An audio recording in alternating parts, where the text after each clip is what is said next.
This plant was given to me by my grandmother. She had it for 20 years. I killed it in 8 weeks. And the worst part?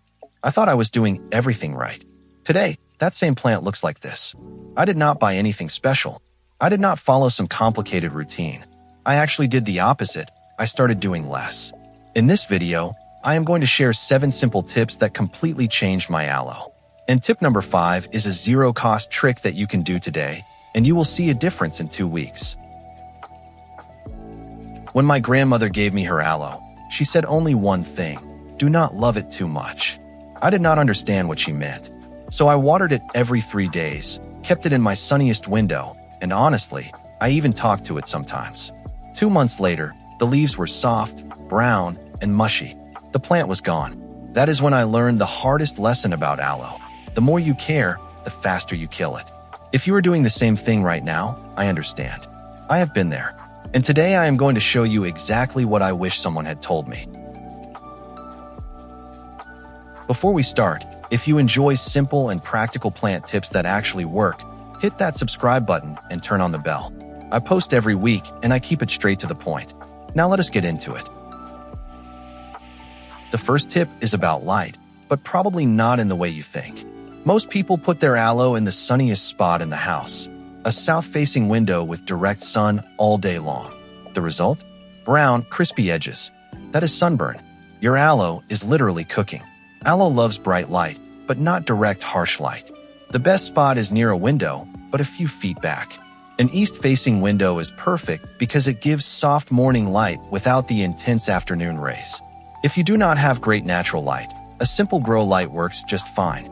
And here is one small habit that makes a big difference. Rotate your pot a quarter turn every 2 weeks. Aloe leans toward light, and if you do not rotate it, it grows lopsided. One small turn keeps it straight and even. Drop a sun emoji in the comments if your aloe is sitting in a sunny spot right now. This is where almost everyone goes wrong, and it is the #1 reason aloe dies. Here is the rule: the less you water, the more your aloe thrives. The method is called soak and dry. When you water deeply until it drains out from the bottom of the pot. Then you wait. You let the soil go completely dry, bone dry, before you water again. In winter, that can mean waiting 3 weeks or more. The simple test is to stick your finger about 2 inches into the soil. If there is any moisture at all, walk away. If it is completely dry, then water. Also, always use room temperature water. Cold water straight from the tap can shock the roots, especially in cooler months. And when in doubt, do not water. Aloe stores water inside its thick leaves. It can survive for weeks without you. It is basically a camel in plant form. Comment the #1 if you have been overwatering. No judgment, we have all been there. Get the soil wrong and nothing else matters. Regular potting soil is too heavy for aloe. It holds too much water, and that is exactly what you do not want. Aloe needs a fast-draining mix where water flows through quickly and does not sit around the roots. The easiest option is to buy a cactus and succulent mix from any garden store. It is made exactly for plants like aloe. If you want to make your own, mix 2 parts regular potting soil with 1 part perlite. Perlite is those small white bits that create air pockets in the soil so water can drain fast. Never use garden soil from outside. It is too dense, it compacts easily, and it often carries pests. A quick way to test your current soil: water your aloe and watch. If water sits on top for more than a few seconds without soaking in, it is time to repot with a better mix. The pot you choose matters more than most people realize. The best choice for aloe is a terracotta or clay pot. These pots are porous, which means moisture evaporates through the walls. That naturally protects your aloe from sitting in wet soil for too long. Plastic pots hold moisture much longer, which increases the risk of root rot. The one rule that is completely non-negotiable: your pot must have drainage holes. If water cannot escape, it will collect at the bottom and slowly kill the roots. No matter how pretty a pot looks, if it has no holes, do not use it for aloe. Also, go for a pot that is shallow and wide rather than deep. Aloe roots spread outward, not downward. A deep pot just means extra soil holding extra water. If you love a decorative pot without drainage holes, here is an easy workaround. Keep your aloe in a plain nursery pot with drainage and place that inside the decorative one. When you water, take the inner pot out, let it drain fully, then put it back. Best of both worlds. One quick note for pet owners. Aloe is mildly toxic to cats and dogs if they chew on it. Keeping it on a high shelf or in a hanging planter is the easy fix. This is the tip I promised, and it costs absolutely nothing. Aloe does best between 55 and 85 degrees Fahrenheit, which is about 13 to 29 degrees Celsius. In simple terms, if you are comfortable in the room, your aloe is comfortable too. The mistake people make is placing their aloe near a drafty window or close to an air conditioning vent in summer or a heater in winter. These sudden bursts of hot or cold air stress the plant and cause the tips to dry out or scorch. The free trick is simply this. Move your aloe a few feet away from any drafty or vented area. That is it. No product, no cost, just one small move. Most people who do this see a visible difference within 2 weeks. One more thing.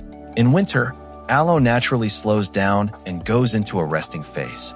This is completely normal. It is not dying, it is just taking a break.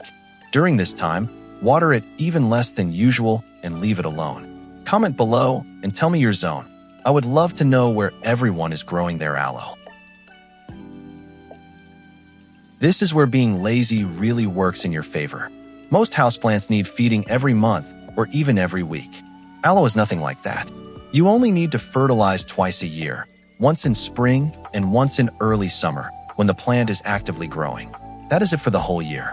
When you do fertilize, use a balanced liquid fertilizer or a cactus-specific formula, and always dilute it to half strength. Full strength is too intense for aloe and can burn the roots. In fall and winter, do not fertilize at all. The plant is resting, and adding fertilizer during this time does more harm than good. If you prefer a natural option, compost tea or worm castings work really well. They give gentle nutrients without any risk of chemical buildup, and they actually improve the health of the soil over time. Once you learn to read what your aloe is telling you, you will never kill one again. Wrinkled or thin leaves mean the plant is thirsty. Give it a good deep watering, and the leaves will plump back up within a few days. Mushy, soft, or brown leaves at the base mean overwatering and possibly root rot. Stop watering immediately and repot in dry, fresh soil if needed. Brown or red tips and edges mean too much direct sunlight.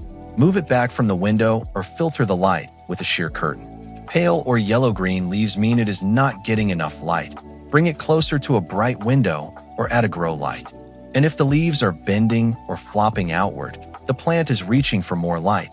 Same solution. If you have any damaged leaves, go ahead and trim them off. It feels harsh, but it helps the plant focus its energy on new healthy growth instead of trying to repair what is already gone. Once a year, give your aloe what I call a spa day.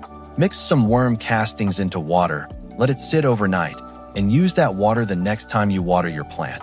It is natural, gentle, full of beneficial nutrients and microbes, and it makes a noticeable difference in how firm and green the leaves look. This is honestly my secret weapon. My neighbor knocked on my door last month and asked what I was doing differently. My answer was simple: I stopped doing so much. Here is a quick summary of everything. 1. Bright indirect light, not harsh direct sun. 2. Soak and dry, water less than you think. 3. Fast draining soil, cactus mix or perlite blend. 4. Terracotta pot with drainage holes, always. 5. Room temperature, away from drafts, 0 cost. 6. Fertilize only twice a year at half strength.